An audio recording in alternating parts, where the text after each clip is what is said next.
Islam ni dia kena makan habis sampai menjilat jari. Kita makan nasi sebagai contoh, jangan bagi ada ni penuh di tangan ni dengan nasi. Kalau dah penuh, Islam suruh jilat.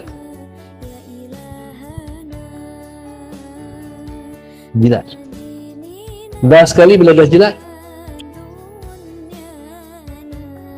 Pasal apa? Sebab di hujung-hujung jari kita ni ada enzim yang Tuhan buat untuk memudahkan penghadaman dan pencernaan.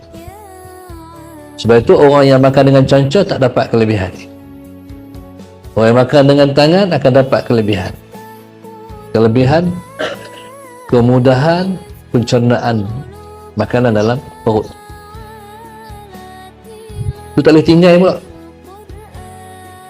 Tak boleh tinggal mana makanan, mesti kena habiskan.